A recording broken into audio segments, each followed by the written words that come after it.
Ok, bonjour à tous. Ça va? Alors juste une petite rectification.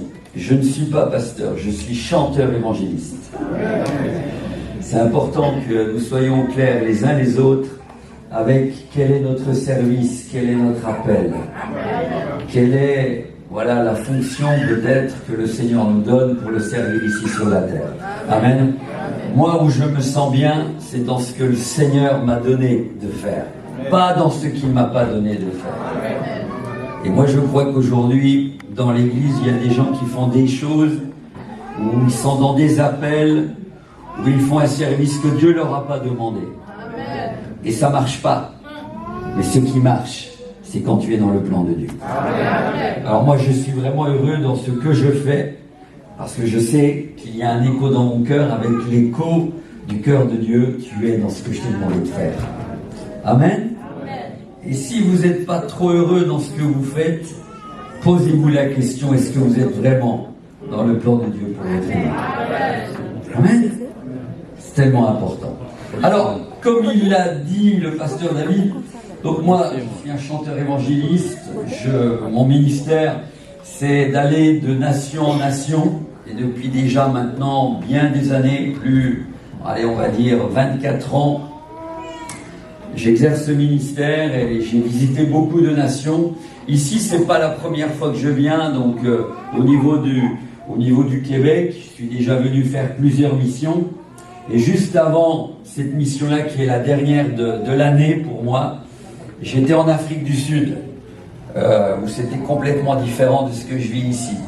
Mais ce qui est beau, c'est de rencontrer et de voir que Jésus a racheté pour Dieu son Père, des hommes, des femmes, des enfants, de toute race, de tout peuple et de toute nation. Parce que je vais vous dire une chose, Jésus, il est au-delà de nos couleurs de peau. Il est au-delà de tout ce qui peut nous diviser. Jésus, il a racheté pour Dieu son Père des hommes, c'est très important, Apocalypse 5 et le verset 9, de toute race, de tout peuple et de toute nation. Jésus est au-delà de nos cultures, parce que tout cela nous divise. Mais ce qui nous rapproche les uns et les autres ce matin, et comme je le disais, même au-delà de nos couleurs de peau, c'est Jésus. Amen. Amen. Alors je connais bien le peuple haïtien, hein. C'est pas non plus la première fois que je suis dans des églises haïtiennes. Pendant plusieurs années et encore de temps en temps maintenant, mais surtout dans les débuts de mon ministère, et j'ai beaucoup d'amis parmi le peuple haïtien, surtout sur la communauté française, donc à Paris, puisque à Paris, la communauté haïtienne, c'est comme ici. Je sais qu'au Canada, vous êtes une grosse communauté haïtienne, et à Paris aussi. À Paris, c'est environ 100 000. Et il y a énormément d'églises. Et dans les débuts de mon ministère, ces églises haïtiennes m'ont fait confiance et m'invitaient souvent à aller dans leurs églises. Et donc, et encore maintenant, j'y vais de temps en temps beaucoup moins parce que aujourd'hui, mon ministère est plutôt tourné vers les nations. Mais je connais bien votre peuple et j'ai des amis parmi votre peuple. Il y a beaucoup de taximens à Paris qui sont des Haïtiens. Ici, il y en a aussi. Qui font le taxi. Là-bas, il y en a beaucoup aussi. Et donc, moi, je me sens à l'aise parmi le peuple haïtien comme je me sens à l'aise parmi le peuple africain. Parce que c'est, comme je disais tout à l'heure, c'est pas une question de culture, c'est pas une question de race. Ce qui nous unit et ce qui fait que ce matin, je suis là et que vous m'acceptez, que je peux être dans l'église, c'est parce que nous avons le même Seigneur. Amen. Et un jour dans le ciel, désolé, mais il n'y aura pas l'église pentecôtiste unie, Nouvelle Jérusalem, mais il n'y aura que des rachetés de Christ. Amen. Quelqu'un a dit, il y aura dans le ciel une église sans visage, dont le seul visage est Christ. Amen. Amen. C'est pour ça, moi, je suis à l'aise. Pourquoi? Parce que je suis un racheté du Seigneur. Amen. Et vous êtes un racheté du Seigneur. Amen. Alors, le temps passe énormément vite et je ne veux pas vous garder des heures parce que je n'aurai pas des heures.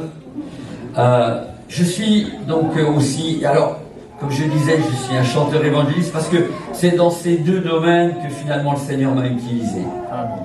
Et donc, c'est bien d'utiliser les dons que le Seigneur nous donne.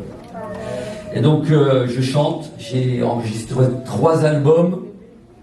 Donc le frère disait que j'ai emmené que 2 CD parce que ceux que j'ai emmenés, ils ont été vendus. Il m'en reste que 2.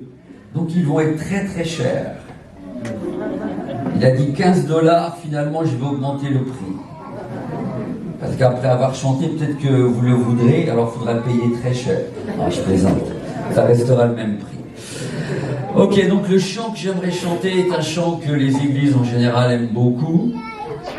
Et moi, ce que j'aime, c'est... Alors, dans mes albums, il y a différents...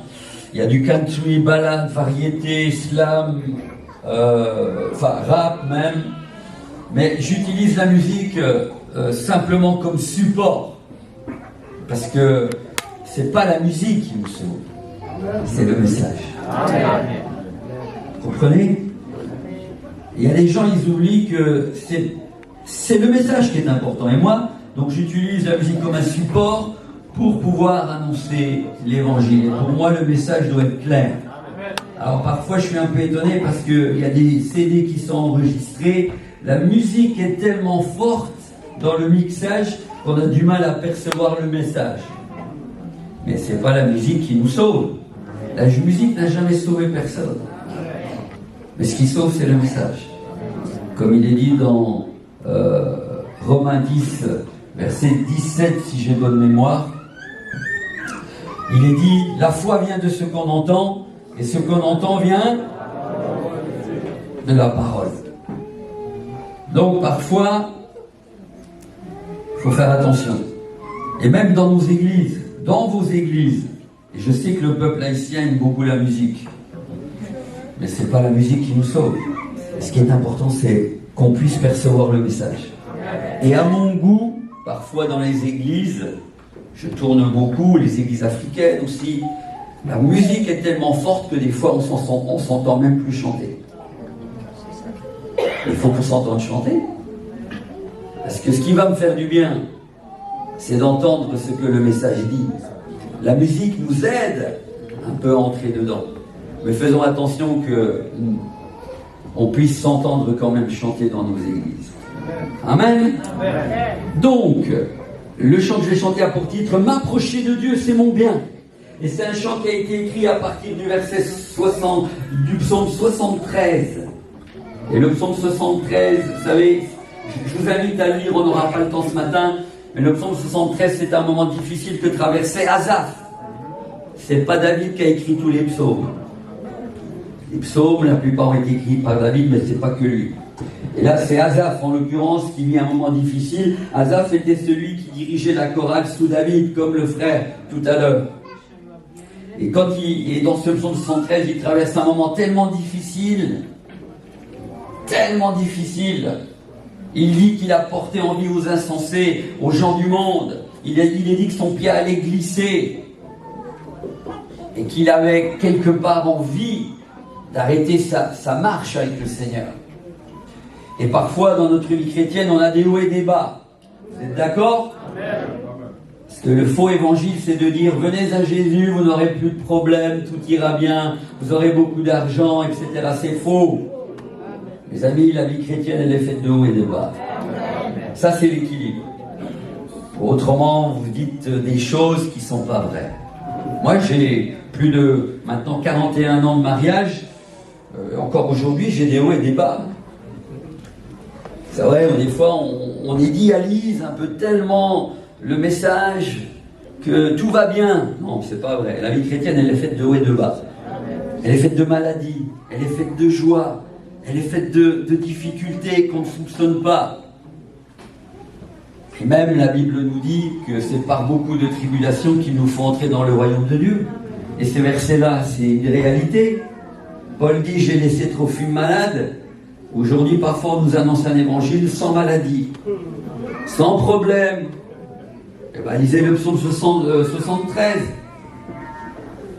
Et donc, cet homme, mais ce qui est beau avec Asaph, c'est qu'à un moment donné, il dit, quand je réfléchissais là-dessus, la difficulté fut grande à mes yeux. Mais il dit, jusqu'à ce que j'eusse pénétré dans les sanctuaires de Dieu. Et ça veut dire que, par rapport à ce qu'il traversait à un moment donné, il ne va pas voir le pasteur avant. il va voir le Seigneur avant. Et je vous invite à donner la primauté dans ce que vous vivez avant tout au Seigneur. Je ne suis pas contre d'aller voir le pasteur. Moi j'ai un pasteur aussi, je suis engagé dans une église. Je ne suis pas pasteur, mais je suis engagé dans une église. Et quand j'ai des problèmes, avant d'aller voir mon pasteur, je vais voir mon Seigneur. C'est juste. Et trop de chrétiens, dès qu'ils ont un problème, ils vont voir la sœur un tel, ils vont voir le pasteur, l'ancien, je ne sais pas. Non, mes amis, donnez la primauté au Seigneur. C'est lui qui doit avoir la primauté. Et c'est comme ça que vous allez grandir et que nous grandissons. Parce que nous lui donnons la primauté, et finalement, en lui donnant la primauté, nous prenons des racines et nous faisons des expériences avec lui. Amen. Et c'est ce qu'il a fait. Il dit, il a pénétré dans les sanctuaires de Dieu, et quand il vient, et que finalement, certainement, j'imagine qu'il a apporté son problème au Seigneur, dans ce moment difficile qu'il traverse, et Dieu lui révèle que finalement, les gens du monde qui ne se soucient pas de lui sont libres. Mais un jour, ils auront à rendre compte dans l'éternité. Et quand le Seigneur lui révèle cela, eh bien, à la fin de ce psaume merveilleux, il dira, psaume 73, verset 28, il dira quoi? Pour moi, m'approcher du Seigneur, c'est ce qu'il y a de meilleur. Mais il a fallu qu'il le réalise. Et mes amis, j'espère pour vous que sur la terre, ce qu'il y a de meilleur, on va peut-être le voir ce matin, c'est de vous approcher de Dieu. Amen. Pour moi, ce qu'il y a de meilleur sur la terre, c'est ça. La vie chrétienne, si elle n'est pas faite de relations personnelles avec le Seigneur, si elle n'est pas faite de communion en lisant la Bible et en priant et en ayant cette intimité chaque jour avec Jésus, c'est une vie fade. Amen. Trop de chrétiens aujourd'hui vivent sur les cultes du dimanche, la réunion du mardi qui va arriver, vivent sur la réunion d'évangélisation, mais ne lisent plus la Bible, ne prient plus, mes amis. Et là, vous me regardez, vous dites Amen, mais c'est peut-être vous. Et mes amis, la vie chrétienne n'a pas de goût si tu ne prends pas du temps avec Jésus chaque jour. L'intimité avec le Seigneur, elle est plus qu'importante, elle est vitale pour la vie chrétienne.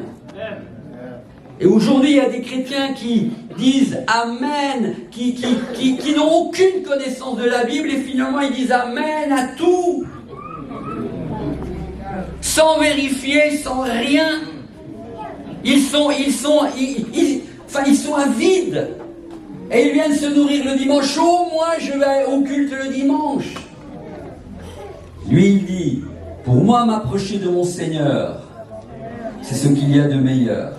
Et parfois, il nous faut l'épreuve pour réaliser ce que je suis en train de vous dire. Et peut-être que si ta vie ne va pas bien ce matin, c'est parce que tu ne prends pas de temps avec Jésus. Parce que tu ne lis plus la Bible.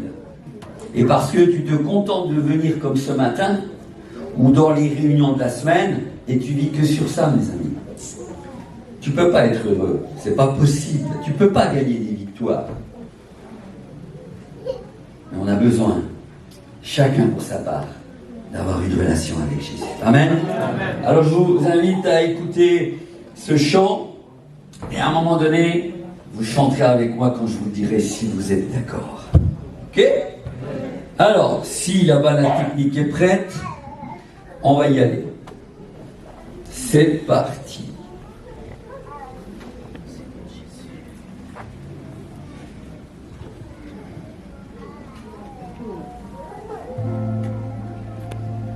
C'est pas ce chant-là. C'est m'approcher de Dieu.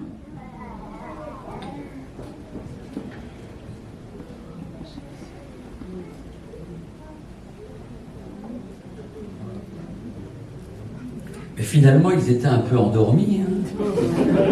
Ils ont écouté ce que je disais, puis finalement, ils se sont pas occupés de la technique. Hey. Non, c'est pas ça. Hein. Fallait s'y préparer avant, pas après. Ça va venir. Alléluia, Seigneur. Merci, Jésus. Si vous n'y arrivez pas, je commence à prêcher maintenant. que sinon je vais vous garder jusqu'à 3 heures de l'après-midi. Non? Pourquoi? Ah non, mais cet après-midi, vous êtes ici, hein, vous restez avec nous. Moi, je vais pas. Alors, essayez de le trouver. Et puis, je commence, parce que le temps passe, et après, je sais que vous voulez aller manger. Il y a le poulet rôti qui attend, tout ça.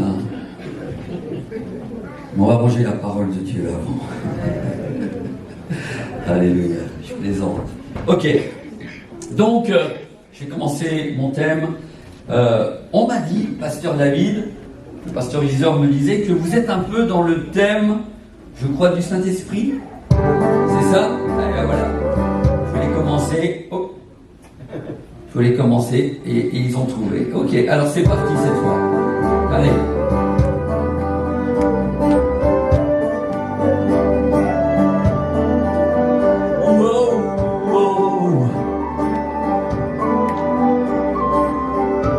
Dans les mains.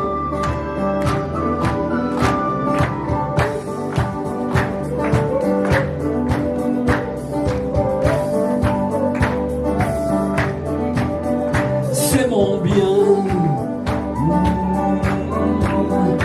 C'est mon bien. M'approcher de Dieu aujourd'hui et demain. M'approcher de Dieu, c'est mon bien. M'approcher de Dieu, faire des pas dans la nuit, sans douter de lui, c'est mon bien. C'est mon bien. C'est mon bien. C'est mon bien. C'est mon bien. M'approcher de Dieu, c'est mon bien. M'approcher de Dieu, c'est mon bien. M'approcher de Dieu, loin des choses futiles, et rester tranquille, oui, c'est mon bien. M'approcher de Dieu pour méditer sa loi et entendre sa voix, oh, c'est mon bien. C'est mon bien. C'est mon bien. C'est mon bien. C'est mon bien. M'approcher de Dieu, c'est mon bien. M'approcher de Dieu, c'est mon bien avec moi. C'est mon bien. C'est mon bien. M'approcher de Dieu, c'est mon bien. M'approcher de Dieu, c'est mon bien. Encore une fois, c'est mon bien. C'est mon bien. M'approcher de Dieu, c'est mon bien. M'approcher de Dieu, c'est mon bien à moi. M'approcher de Dieu pour répandre mon âme et sécher mes larmes, c'est mon bien. M'approcher de Dieu, contempler son amour, vivre pour toujours près de lui, on y va. C'est mon bien. C'est mon bien. M'approcher de Dieu, c'est mon bien. On y retourne. C'est mon bien. C'est mon bien. M'approcher de Dieu, c'est mon bien. M'approcher de Dieu, c'est mon bien. C'est pas fini, on y retourne. C'est mon bien. C'est mon bien.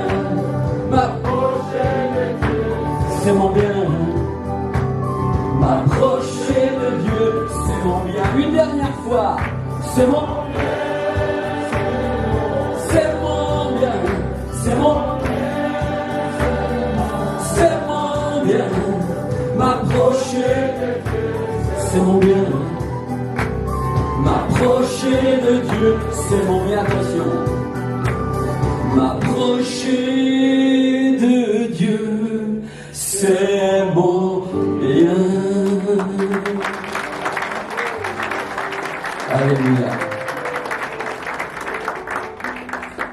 Amen, super, vous allez l'apprendre à l'église. Hein? Il a tout de suite pris l'air aux musiciens, super. Ok, en tout cas, ce chant, vous voyez, ce chant est beau. Hein? Mais au-delà des paroles, on va essayer de le vivre. Amen. Mais il est beau. Il est très encourageant. Alors, comme je disais tout à l'heure, j'ai appris que vous étiez en train de parler aussi du Saint-Esprit. Et finalement, c'est quand le pasteur Isidore m'a dit cela, j'ai dit, écoute, le message que j'avais à cœur d'apporter, bon, c'est pas, voilà. Alors, finalement, j'ai quand même regardé, et en fait, en regardant cette semaine, par rapport au message que je veux apporter, en fait, ce que je vais vous dire là, c'est un complément au message. Parce que pour bien vous montrer que même le message que j'avais préparé, il est d'actualité, et il nous parle beaucoup du Saint-Esprit. Amen. Alors, en fait, mon message, il est sur le retour de Jésus. Je ne sais pas ce que vous vous attendez, mais moi, depuis plus, on va dire, j'ai à peu près 35 ans de conversion, même un peu plus, certainement. Mais ce qui a motivé, ce que je vous dis là est vrai, ce qui a motivé ma vie chrétienne jusqu'à aujourd'hui, c'est que jour après jour, j'attends le retour de Jésus. Je ne sais pas ce que les chrétiens attendent aujourd'hui. Ils vivent dans des choses un peu hypothétiques. Ils attendent de grands réveils, ils attendent je ne sais quoi. Mais quand nous lisons la Bible, pour les chrétiens du 21e siècle, que nous sommes, il n'y a qu'une chose qui est devant nous, c'est le retour de Jésus. Amen. Il n'y a rien d'autre, mes amis. Nous sommes cette génération qui verra certainement le retour du Seigneur, et c'est ce qui est devant nous. C'est le programme qui est pour les chrétiens d'aujourd'hui, c'est de vivre dans l'attente du retour de Jésus. C'est pas encore le millénium, c'est pas encore la grande tribulation, c'est pas encore le jugement dernier, c'est pas encore le tribunal de Christ, c'est pas pour maintenant. Et aujourd'hui, le problème, c'est que même les chrétiens, par manque d'enseignement, mélangent tous ces événements. Ils ne savent pas où est la grande tribulation, ils ne savent pas où est le tribunal de Christ, les nouveaux cieux. Ils ne savent pas, parce qu'ils ne lisent pas assez la Bible ou ils ne sont pas assez enseignés. Et l'enseignement est à l'église, mais comme je vous disais tout à l'heure, vous devez prendre du temps vous-même pour étudier la parole de Dieu à la maison. Dans cette intimité avec Jésus, prenez du temps. Et vous allez savoir petit à petit où sont ces événements exactement. En prenant le temps d'étudier, en prenant le temps de prier. Amen. Amen. Et moi je crois que donc Jésus est à la porte. Je crois que les événements que nous sommes en train de vivre, tout est en train de nous montrer que Jésus revient. Amen. Et finalement, comme je vous dis, ce qui a motivé ma vie, j'ai 60 ans. Et quand j'ai entendu parler du Seigneur, j'en avais 18 et quelques. Et un jour, quand j'ai entendu parler que Jésus allait revenir, alors que je viens d'un milieu catholique, parce que je suis portugais d'origine, je n'avais jamais entendu parler du retour de Jésus. Et cette jeune fille qui m'a parlé du retour de Jésus, pour moi, à l'époque, c'était comme une révélation. Je trouvais merveilleux qu'un jour, Jésus revienne chercher son église, chercher ses rachetés. Amen. Et c'est quelque chose qui a impacté ma vie jusqu'à aujourd'hui. Amen. Et c'est le message, pour être très clair, que j'ai prêché dans toutes les nations pratiquement où je suis allé, c'est ce message du retour de Jésus. Amen. Je ne prêche pas que sur ça, mais j'ai tellement prêché ce message parce que ce message est de moins en moins prêché dans les églises. Aujourd'hui, les chrétiens, ils ne vivent même plus dans l'attente du retour de Jésus. Alors, comme vous parlez du Saint-Esprit en ce moment, je vous donne quelques versets qui font que... Alors, je l'ai même intitulé, on va dire en sous-titre, puisque le titre de mon message ce matin, c'est « Es-tu prêt pour le retour de Jésus ?» Mais en sous-titre, par rapport à ce que vous vivez et concernant le Saint-Esprit, savez-vous que le Saint-Esprit nous parle du retour de Jésus? Amen. Et j'ai intitulé ce sous-message « Le Saint-Esprit atteste la venue du Seigneur Jésus dans les temps de la fin que nous sommes ». Et regardez par exemple Apocalypse 2, verset 7. Pour ne parler que de ce verset-là. Mais vous trouvez ce que je vais vous citer dans Apocalypse 2, verset 11, Apocalypse 3, verset 6. Et dans ce verset, donc Apocalypse 2, verset 7, il est dit que celui qui a des oreilles entende ce que l'Esprit dit aux églises. Et nous devons avoir les oreilles ouvertes ce matin et dans les jours qui suivent et chaque jour de notre vie pour entendre ce que l'Esprit dit aux églises. Bien sûr, quand on lit l'Apocalypse dans ce verset, c'est cette église. Mais en fait, ces sept églises sont une image de l'église d'aujourd'hui, des mêmes problèmes que nous vivons. Et le Saint-Esprit dit cela, dit à celui qui a des oreilles pour entendre, l'Esprit lui dit et dit ce matin aux églises, l'église c'est vous, c'est moi, c'est l'épouse de Christ. Et le Saint-Esprit veut nous dire que Jésus est à la porte. Amen. Que Jésus revient, mes amis. Est-ce que tu le sais?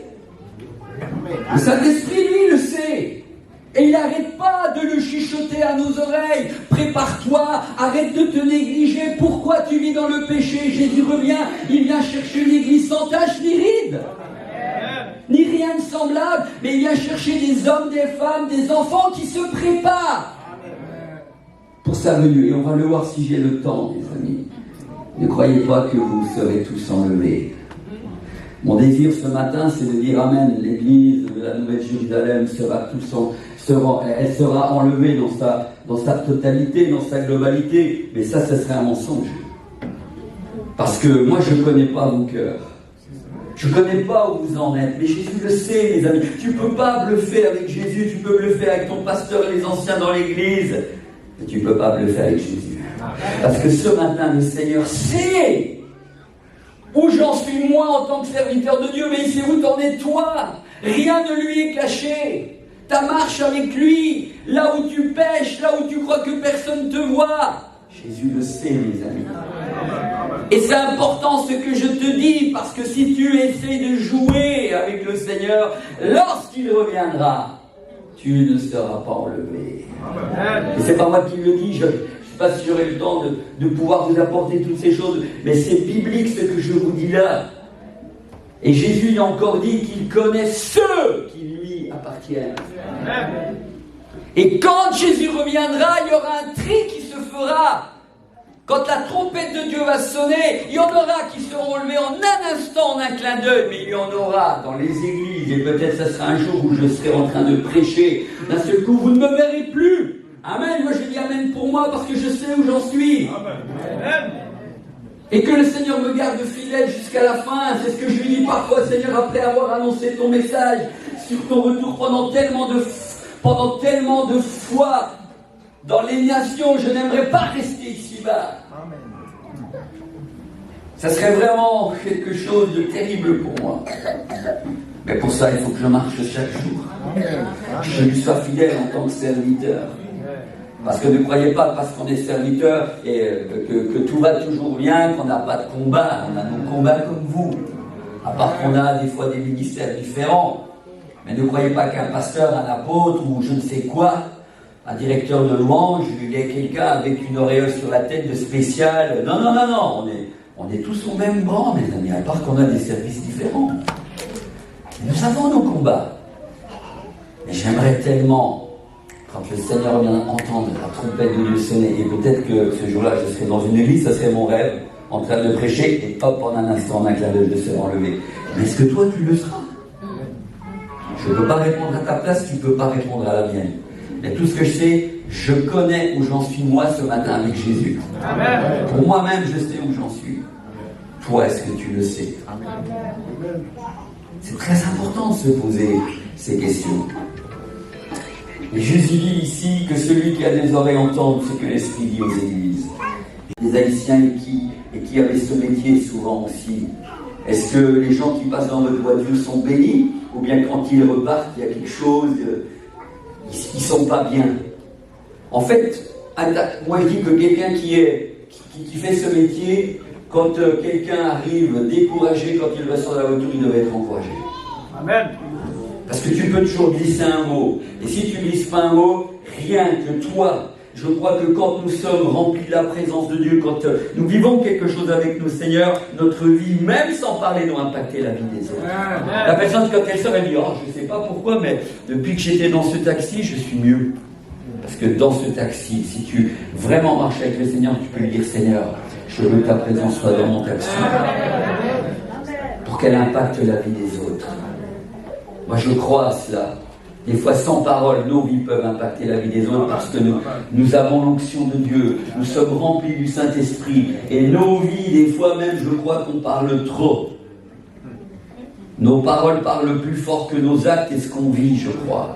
Mais des fois, il y a des gens qui parlent peu, mais quelle onction, quelle présence de Dieu sur leur vie. Et les gens sont atteints, sont contaminés par ce que nous vivons avec Jésus.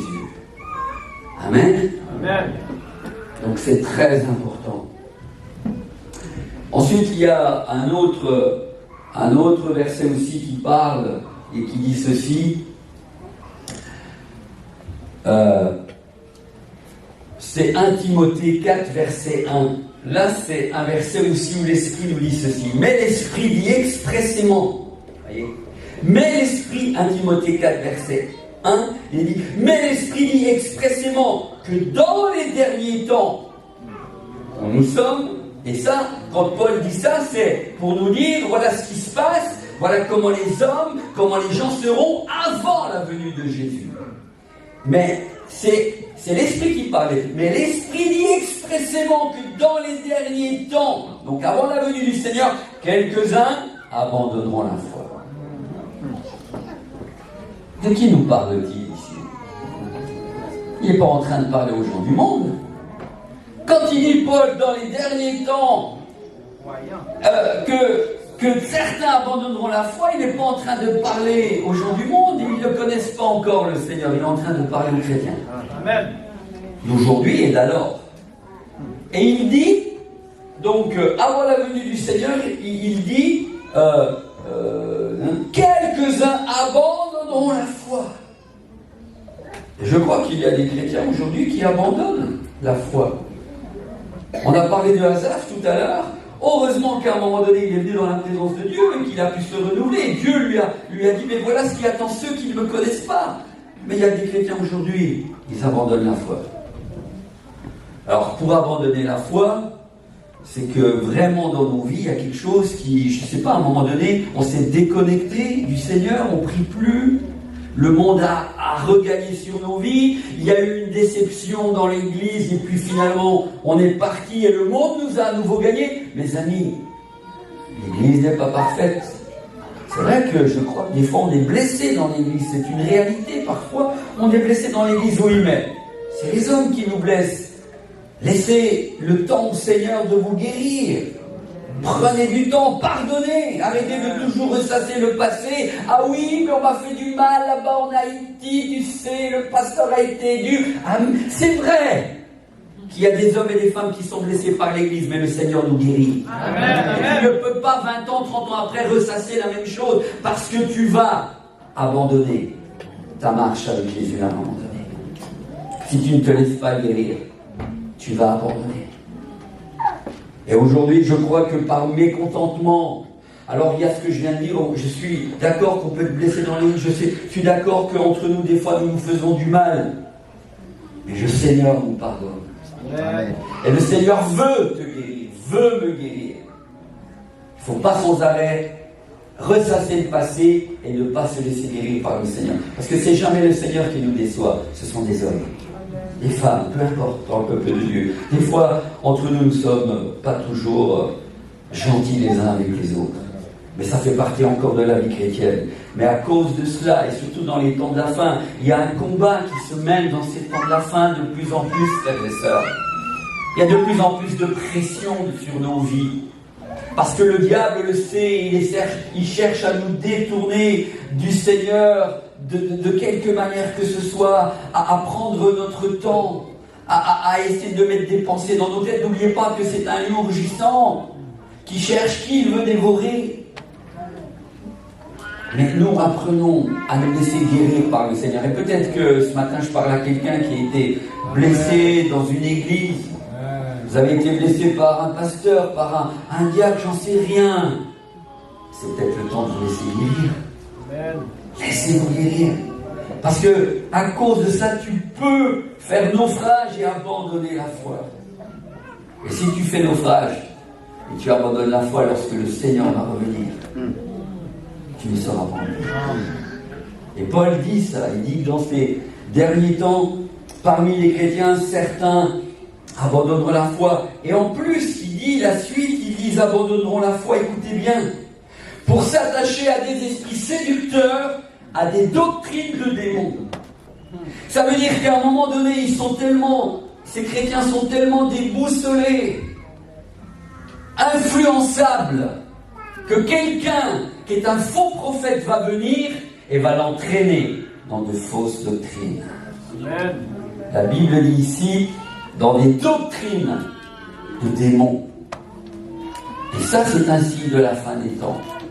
Parce qu'il y a des chrétiens, oui, parce qu'ils ont été tellement déçus. Finalement, à un moment donné, comme ils ne se nourrissent plus non plus, un jour, ils vont trouver un faux prophète, quelqu'un qui va prêcher une fausse doctrine, une doctrine de démon, et finalement, il va se laisser séduire. Et même le texte dit un peu avant, il s'attachera à des esprits séducteurs, parce que je crois qu'il y a des esprits séducteurs. Et quand nous sommes dans la faiblesse, et que nous ressassons sans arrêt le passé, les esprits viennent. Vous êtes à ce moment-là disposés. Et les esprits viennent, les esprits séducteurs. Et hop, vous entraînent dans des doctrines de démons. Et aujourd'hui, mes amis, est-ce qu'il y a des doctrines de démons qui sont prêchées? Je le crois. Oui, mes amis, il y a des gens, au lieu de prêcher la saine doctrine, ils prêchent des doctrines de démons. Et Jésus dit dans Matthieu 24, on n'aura pas le temps de voir tout ça, mais il dit avant ma venue, dans les signes qu'il donne. Dans les signes qu'il donne, il dit, il y en a qui viendront en mon nom, disant c'est moi le Christ. Et Jésus dit, et ils séduiront beaucoup de gens.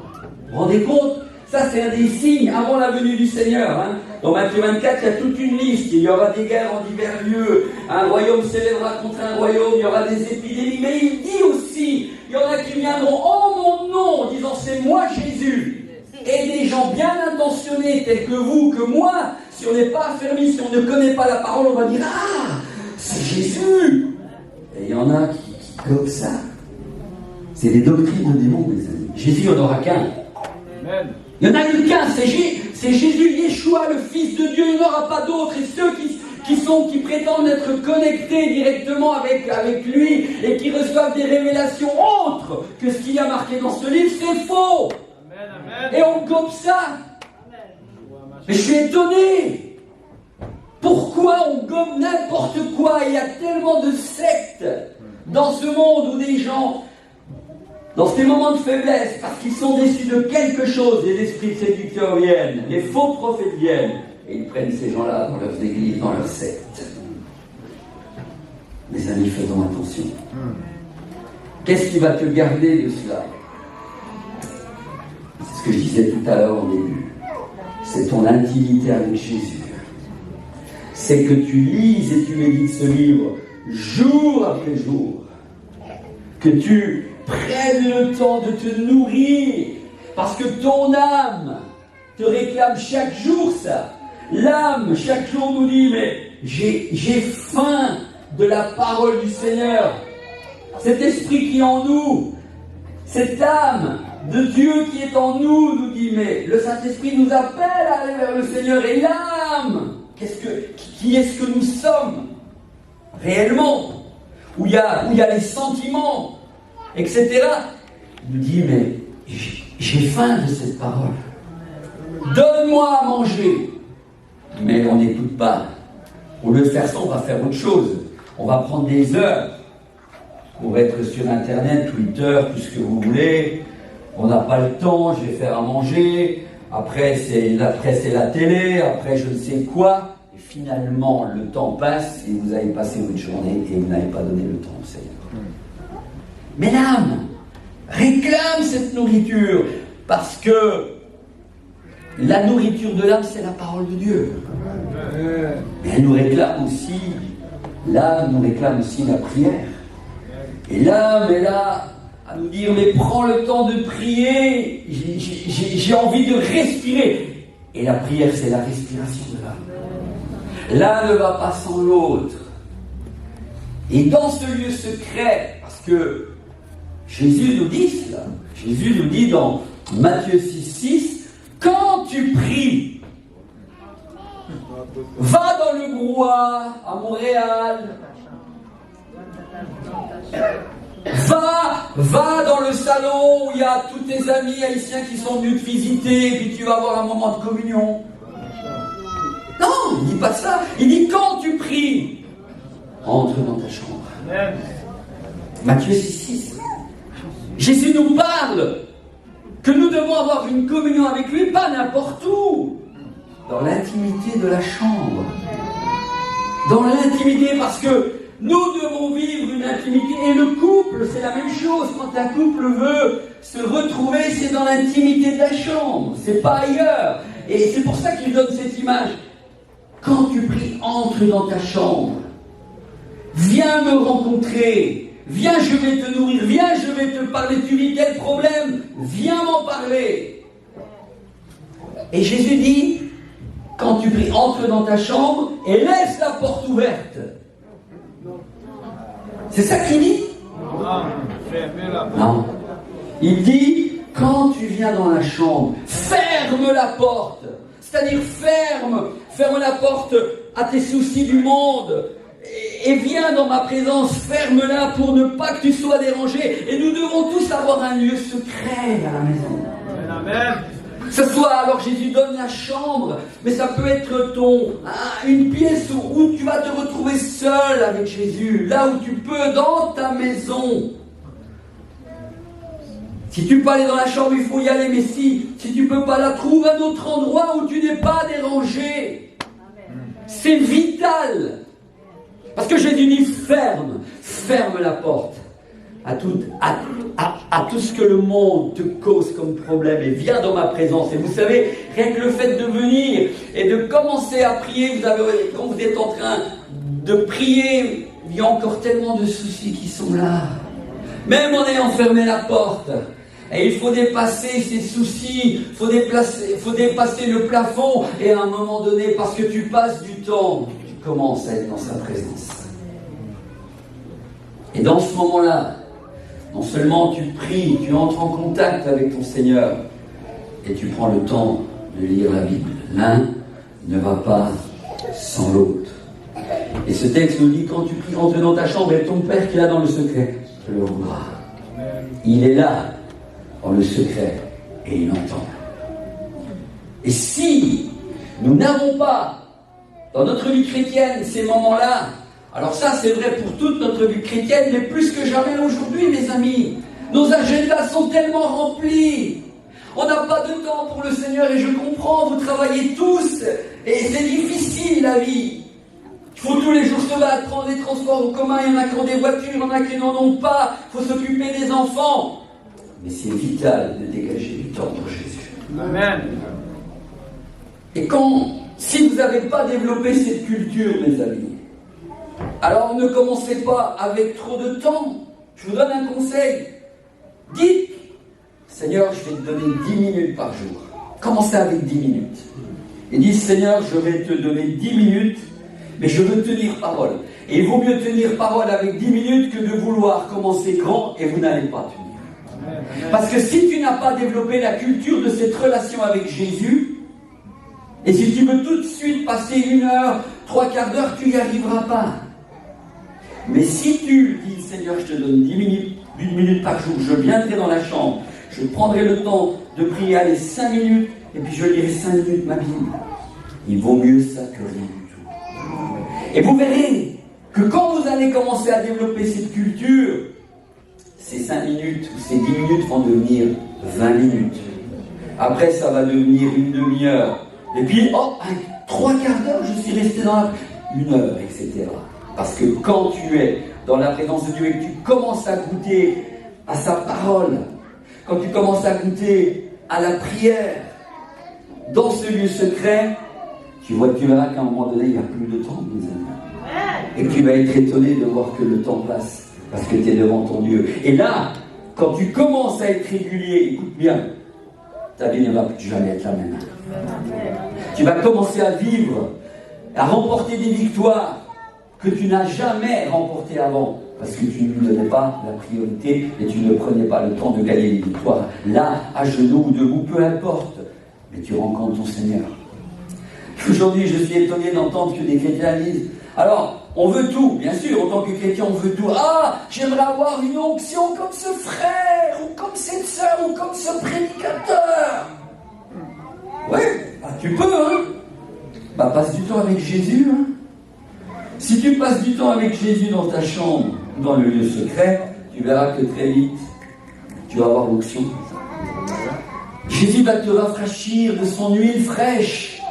Il va déverser sur toi cette huile fraîche dont nous avons besoin. Et l'onction, c'est ça, c'est une huile fraîche pour chaque jour. Et Jésus va te remplir. Dans ce moment-là, tu vas gagner des victoires. Tu vas entendre la voix de l'Esprit qui te parle, qui te dit, voilà, ce frère vit telle chose. Dis-lui que je l'aime. Tu vas commencer à avoir des révélations peut-être, des paroles de connaissance pour quelqu'un, alors que jusqu'à maintenant, tu voyais les gens qui en avaient, et toi tu n'en as pas. Tu peux en avoir. Mais c'est dans le lieu secret. Que des fois le Seigneur, moi ça m'est arrivé d'être dans le lieu secret, et je dis ça en toute humilité, j'étais dans le lieu secret, mais alors moi mon lieu secret c'est à la maison, ouais, mais des fois je pars dans la nature aussi. J'ai l'occasion de partir chez moi, j'habite, je suis dans un endroit où il y a la nature, je pars et j'ai des parcours de prière. Et quand je suis dans la nature, je suis tout de suite en contact avec mon Créateur. Je n'ai même pas besoin d'avoir tous ces soucis qui sont là, et puis il faut que ça dépasse le plafond. Non, dans la nature, je suis tout de suite en communion avec le Créateur. Et là, des fois, je suis là, et d'un seul coup, le Seigneur me donne une pensée, il me dit, tu vois, tes frères là en Afrique que tu connais, dis-lui ça de ma part. Je prends le téléphone, je dis, écoute, voilà ce que je crois avoir reçu. Je lui donne. Et souvent, c'est confirmé. Amen. Et mes amis, tout ça, ce n'est pas réservé qu'à une élite de serviteurs de Dieu ou de femmes. C'est réservé à ceux qui mettent la priorité dans leur vie avec Jésus. Amen. Amen. Ton enfant va pas bien? Avant d'aller voir qui que ce soit, prie pour lui. Amen. Prends du temps. Tu as une telle situation difficile dans ton travail, prends du temps avec Jésus. Georges Muller, vous en avez entendu parler. Georges Muller, celui qui était le père des orphelins, celui qui a nourri des milliers et des milliers d'orphelins. Quand vous lisez les histoires de cet homme, c'est-à-dire ce qu'il a vécu avec le Seigneur, c'est extraordinaire. Mais qu'est-ce qui a fait qu'il faisait la différence? Et lui, quand il avait besoin de nourriture pour nourrir ses milliers d'orphelins ou autre chose, un bâtiment, il priait le Seigneur. Et il a fait des expériences avec le Seigneur inimaginables. En très peu de temps, Jésus, le Seigneur répondait à ses prières. Et vous savez, quand il est mort, cet homme, dans sa chambre, à côté de son lit, vous savez ce qu'on a remarqué? C'est qu'il y avait sur les planches l'endroit où il était à genoux. Et les planches étaient usées. Georges Muller. Est-ce que les planches chez toi sont usées? Ou pas? Tu peux même te mettre debout, mais lui en tout cas, il y avait une marque. On dit il a été tellement béni cet homme. Oui, mais son secret, c'est son intimité avec Jésus. Et finalement, quand il priait, Dieu répondait très vite à ses prières. Tu veux voir des bénédictions? Je ne dis pas en train de te dire que c'est magique. Hein. Je suis en train de te dire que si tu passes du temps, ta vie va commencer à changer. Notre intimité avec le Seigneur, elle est plus que vitale et importante dans la vie chrétienne. Et aujourd'hui, mes amis, plus que jamais. Parce qu'il y a une tension dans ce monde. Le péché essaie de nous gagner sous tellement de formes.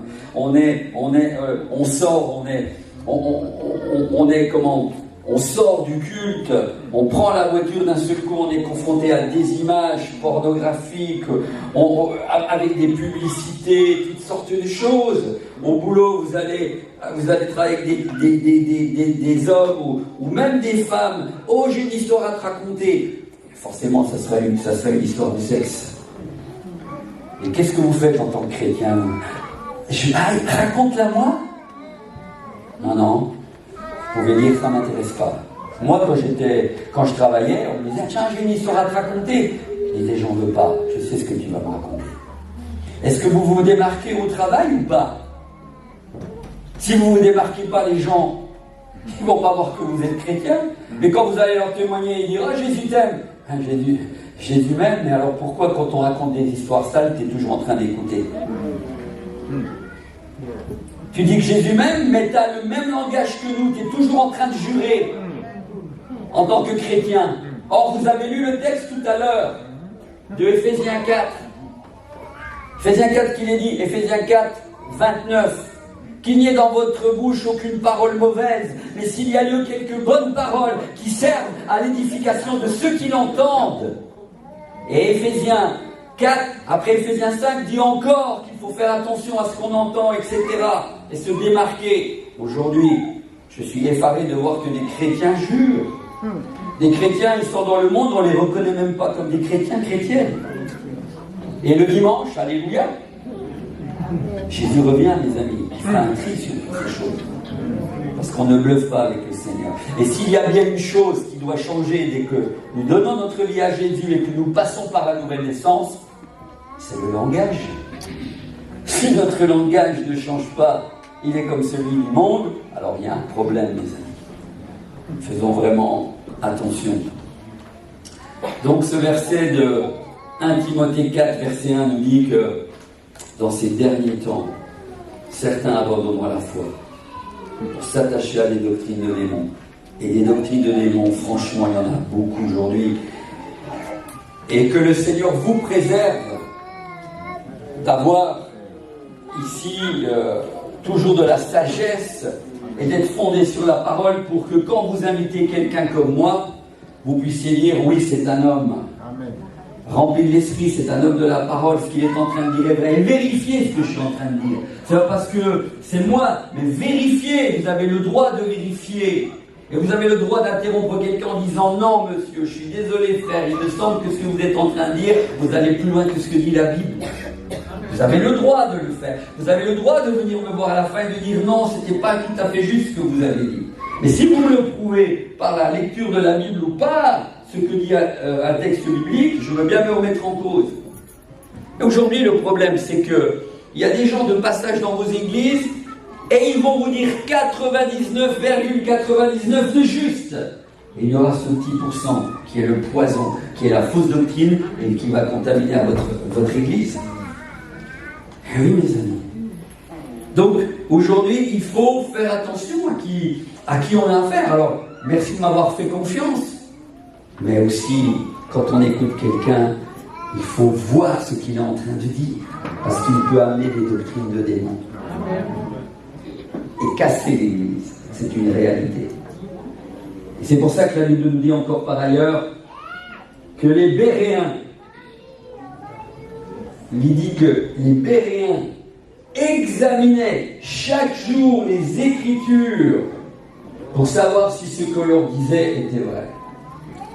C'est les Béréens de l'époque. Est-ce que vous examinez les Écritures ou bien, comme je le dis, parfois dans des églises, aujourd'hui, vous savez, un serviteur de Dieu vient dans l'église et pour tout et pour rien, j'entends Amen! Amen! Des fois, je dis aux chrétiens, mais pourquoi vous dites Amen à tout ce que je dis? Amen, alors ils ne savent pas, mais Amen. Amen. Ils ne savent pas pourquoi, mais ils disent Amen. C'est devenu une telle habitude. Un Amen, tu t'engages, mon ami. Il faut faire attention. Il ne faut pas dire Amen à tout. Il faut dire, ah oui, c'est ce qu'il est en train de dire, c'est vrai. Amen, Seigneur. Mais si ce n'est pas vérifié, il ne faut pas dire un Amen à tout va. Parce que des fois, c'est un Amen qui devient quelque chose qui est rentré dans notre vie. C'est une habitude. Les habitudes finissent par nous tuer.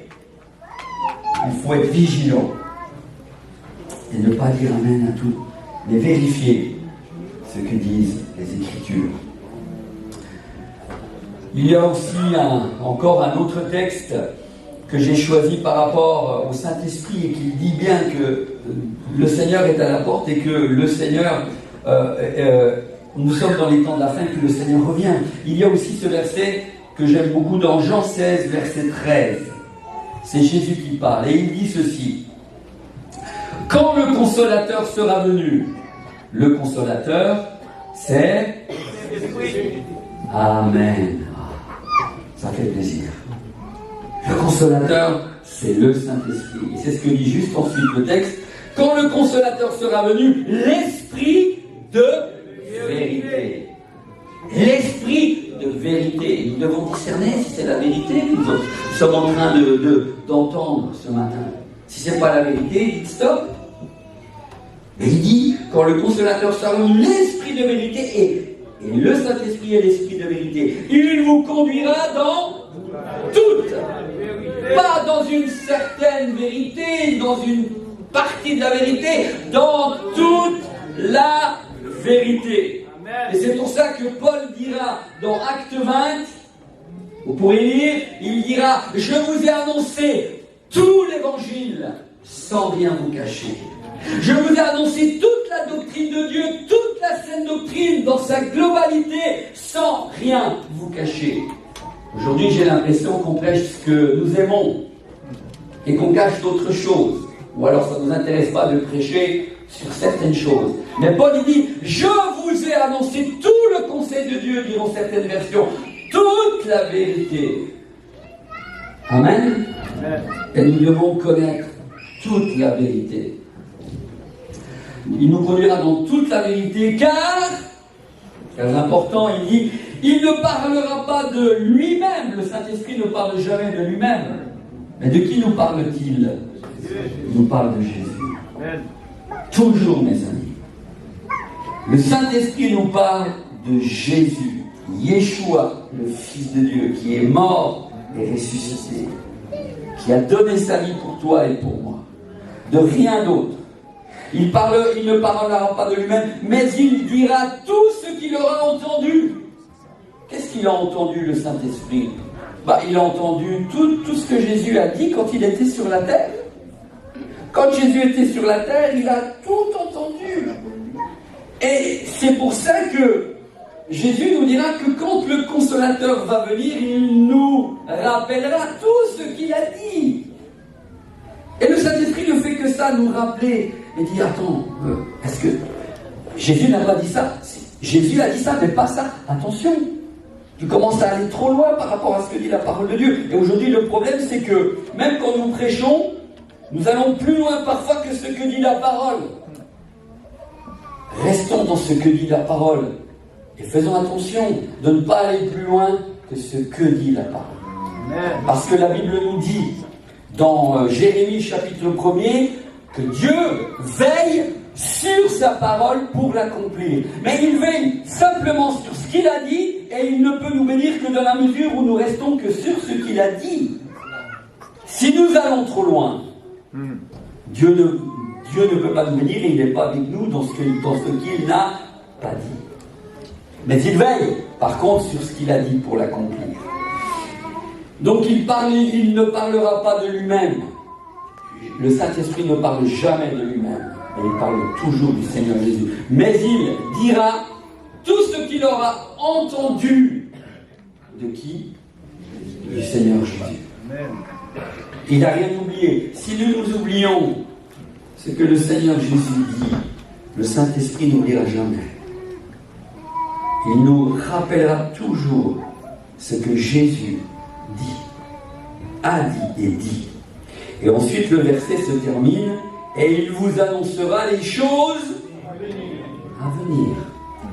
Et là, posons-nous la question. Hier, quand j'étais en train de regarder ce verset, il nous annoncera les choses à venir. On peut mal le comprendre.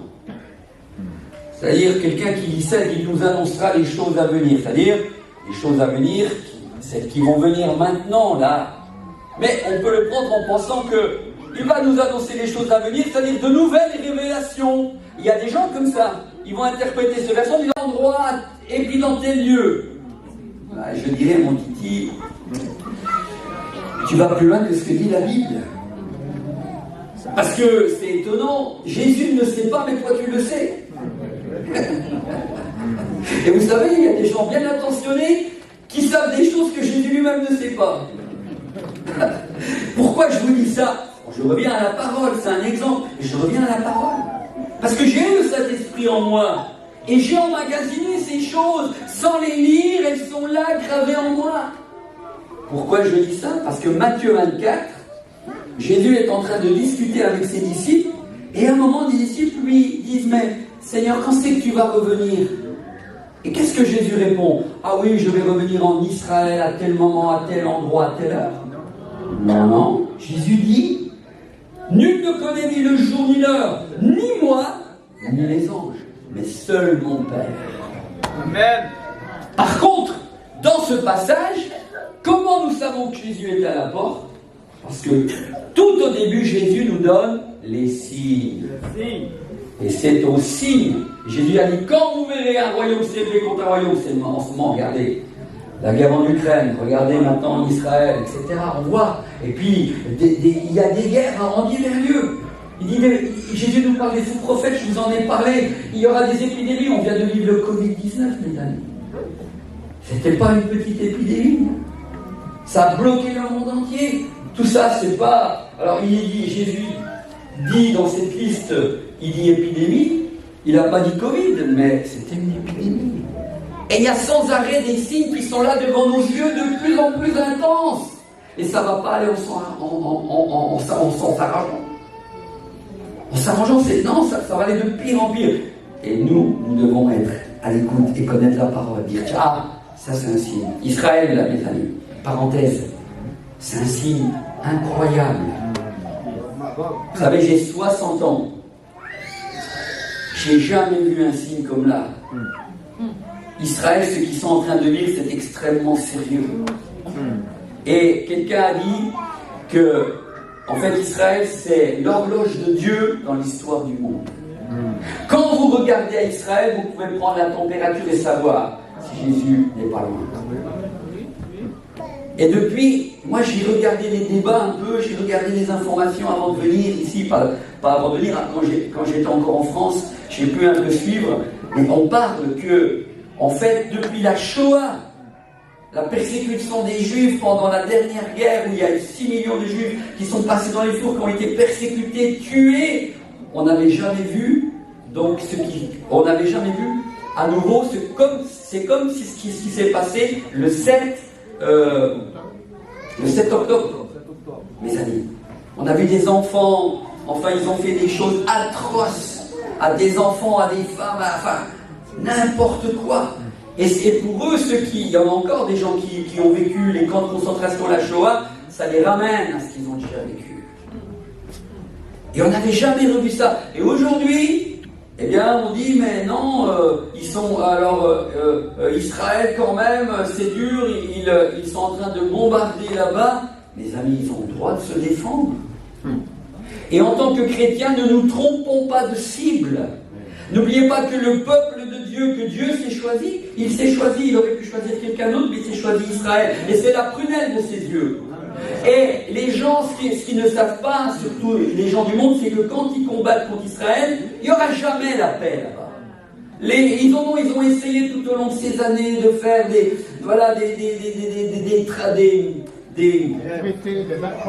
traités de paix, mais ça n'a jamais marché, ça ne marche pas parce que derrière il y a un Dieu, c'est aussi spirituel. Parce qu'ils n'en veulent pas de la paix vraiment de l'autre côté.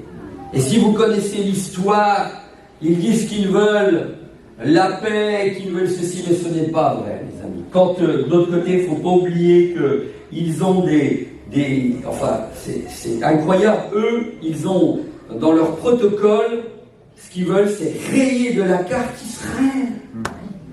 Mes amis, c'est tuer le peuple juif pour reprendre les terres qui ne leur appartiennent pas.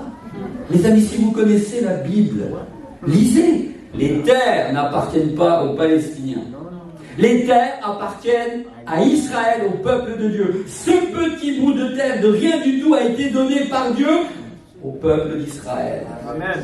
Et le peuple, et ce petit bout de terre, on veut encore leur prendre, mais ça ne leur appartient pas, mes amis. Ne vous laissez pas duper par ce que vous entendez au niveau des informations. Dans la Bible, il est dit entre 12 et 13 fois où Dieu s'engage lui-même et dit c'est ma terre. C'est ma terre. Dieu dit ça entre 12 et 13 fois dans la Bible. C'est ma terre. Et quand vous voulez prendre la terre de Dieu, alors vous allez avoir des problèmes. Alors après, je ne suis pas en train de dire non plus que quand il y a des amis dans une guerre, il y a des dommages collatéraux. Bien sûr, et quand je vois les images des Palestiniens, il y a des frères et des sœurs qui sont palestiniens, il faut le savoir, il y a des frères et des sœurs qui se convertissent à Jésus et qui sont palestiniens. J'aime les Palestiniens, mais je suis avant tout pour le peuple de Dieu. Et quand j'entends qu'il y a des dommages collatéraux, que je vois des enfants tués, des personnes tuées, je ne suis pas content. Mais quand des chrétiens, par manque de connaissance de la parole, disent « Oh non, mais on se lève, on est pro-palestinien, on est pro... » Mes amis, on doit être pour le peuple de Dieu. Ne nous trompons pas de cible. Après, ça ne veut pas dire qu'on n'a pas de compassion pour ce qui se passe. Mais dans toute guerre, il y a des dommages collatéraux, c'est-à-dire où il y aura forcément des gens qui vont être blessés. Ils n'ont pas demandé à mourir. Mais c'est quand même, nous, en tant que chrétiens, nous devons être clairs. Nous ne devons pas parler n'importe comment. Parce que n'oubliez pas que c'est la prunelle des yeux du Seigneur, c'est son peuple. Et ce sera toujours Israël qui aura le dernier mot, mes amis. Amen. Ça, c'est une réalité. Et ce que je veux simplement vous dire, c'est que ce qui est là devant nos yeux peut déclencher du jour au lendemain, sans s'y attendre, le Seigneur peut revenir. Moi, je le crois. Parce qu'aujourd'hui, nous voyons que les nations commencent au début, ils disaient oui, Israël peut se défendre. Et aujourd'hui, on voit que les nations commencent à se mettre ensemble pour dire c'est pas normal, Israël, on va, etc., etc. Et ça, c'est un signe, il faut faire très attention. C'est ça qui fera qu'à un moment donné, ça va basculer, l'Église va être enlevée en un instant, en un clin d'œil, et il y aura l'installation du règne de l'Antichrist. C'est tout ça. C'est tous ces événements qui font que Jésus va revenir bientôt. Et pour que Jésus revienne, il faut que ces événements aient lieu. Et vous devez les connaître. Et vous devez prendre parti de la bonne manière. Amen. Mais n'essayez pas d'interpréter mal ce que je dis. J'aime les Palestiniens. Il y a des gens qui sont convertis parmi eux. Mais les dommages collatéraux dans toute guerre, il y en a. Mais ce n'est pas Israël qui a commencé le premier, mes amis. Amen. Amen. Je vais bientôt terminer. Finalement, je reste sur le complément de mon message. Et pour terminer, il y a ce verset merveilleux dans Apocalypse 22, verset 17. Et ça va être un peu ma conclusion. Finalement, je ne suis même pas entré dans l'autre message, et j'en ai déjà suffisamment dit. Et je crois que le Seigneur a conduit les choses comme ça. Ce dernier verset de l'Apocalypse 22, verset 17, qu'est-ce qu'il nous dit, mes amis? C'est une belle conclusion. Il est dit, l'Esprit et l'épouse disent, quoi? Viens! Est-ce que c'est votre cri, mes amis? Est-ce que c'est votre cri en tant qu'épouse, c'est-à-dire l'Église, c'est l'épouse du Seigneur? Est-ce que votre cri ce matin, après tout ce que vous avez entendu, c'est ça? L'Esprit, le Saint-Esprit, lui, il désire, parce qu'il est là sur la terre, le Saint-Esprit. Mais un jour, il n'y sera plus. Un jour, il sera enlevé. Mais pour l'instant, il est là. Et il est là pour qui? Pour nous, les chrétiens, pour l'Église. Et lui, je veux vous dire, le désir du Saint-Esprit, ça serait d'être dans la nouvelle Jérusalem céleste. Ça serait de retourner là où est le Seigneur Jésus actuellement. Mais il l'a envoyé, le Seigneur. Il a envoyé le Saint-Esprit pour nous rappeler tout ce qu'il a dit. Pour nous aider à rester concentrés sur la vérité et l'esprit de vérité. Et il veut nous aider à rester concentrés sur ce que dit ça, la parole du Seigneur. La parole du Seigneur. Il est là pour nous dire, attention dans ta vie chrétienne, ça va pas là. N'oubliez pas que le Saint-Esprit, nous le portons en nous. Amen, amen. Tu l'as en toi, mes amis. Moi, je l'ai en moi, et quand je bouge, je suis une petite église qui bouge avec le Saint-Esprit. Parce qu'il est en moi, c'est une puissance. Et il l'a envoyé à chacun de nous, et nous portons le Saint-Esprit. C'est pour ça que nous devons bien nous comporter. Nous avons une responsabilité, nous avons cette puissance qui nous accompagne à chaque instant de notre vie. Elle est là pour nous aider. Elle est là pour aider l'Église, mais elle est là aussi pour aider les chrétiens. Mais lui, le Saint-Esprit, son désir, c'est Seigneur, reviens. C'est ce qu'il est dit ici. L'Esprit dit, c'est le désir. Mais l'épouse, c'est vous. C'est toi, c'est moi. Et je vois que, est-ce que vous avez vraiment le désir que Jésus revienne? Amen. Mes amis, il n'y a rien de plus beau que de vivre le retour de Jésus. Amen. Quand cet événement aura lieu, mes amis, nous serons enlevés en un instant, en un clin d'œil, et nous irons à la rencontre du Seigneur dans les airs, et nous le verrons. Vous savez, je dis, quand j'arriverai au ciel, mes amis, après avoir lu ce livre, il y a des chrétiens qui disent « Oh, j'aimerais voir Jésus !» Moi, je vais vous dire, Jésus, tu peux le voir tous les jours. Comment? En lisant la parole de Dieu. Quand tu lis ce livre, tous les jours, tu rencontres Jésus. Pourquoi? Parce qu'il est la parole qui s'est faite chair. Il est dit dans Jean chapitre 1er que la parole est venue parmi nous et elle a habité pleine de grâce. C'est qui cette parole? C'est Jésus. Et chaque fois que tu lis ce livre, tu veux voir Jésus physiquement, ben tu le rencontres. Il est en train de te parler, même s'il n'est pas là physiquement, mais il te parle au travers de sa parole. Et tu le vois, Jésus. Moi, je le vois chaque jour en méditant ce livre. Amen. Et quand j'arriverai au ciel, après avoir médité ce livre, quand j'arriverai au ciel, alors que je verrai des myriades et des myriades d'anges, que je verrai les 24 vieillards prosternés devant lui, on n'aura pas besoin de me dire, j'aurais pas besoin de dire aux 24 vieillards, mais où est Jésus? Aux anges, desserrez-vous et montrez-moi où il est. Parce que moi, je vais me faire une place. Et je verrai l'agneau qui a été immolé, qui est là-bas assis sur le trône, et je le reconnaîtrai parce que je l'ai déjà connu quand j'étais sur la terre. J'ai appris à le connaître au travers de ce livre. Et je le reconnaîtrai et je l'adorerai. Mais si tu ne le rencontres pas déjà ici-bas, tu ne pourras pas. Et ce verset dit, l'Esprit et l'épouse, c'est nous, disent, viens. Et il est dit encore ensuite, celui qui entend, qu'il dise, viens. Est-ce que vous avez entendu? Est-ce qu'on va tous dire, viens Seigneur Jésus? Alors on va tous le dire, viens Seigneur Jésus. Alléluia.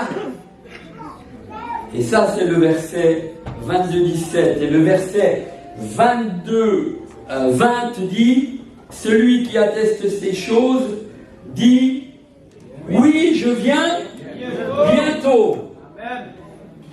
Celui qui atteste ces choses, c'est l'avant-dernier verset de l'Apocalypse.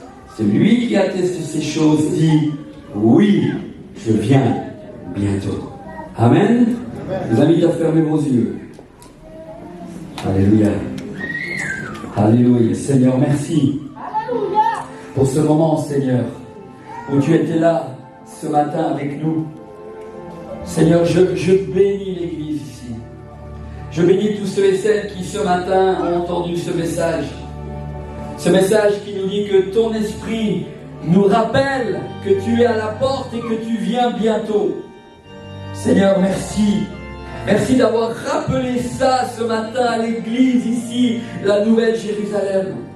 Seigneur, je prie que chacun ce matin, Seigneur, ait ce désir d'avoir une intimité avec toi.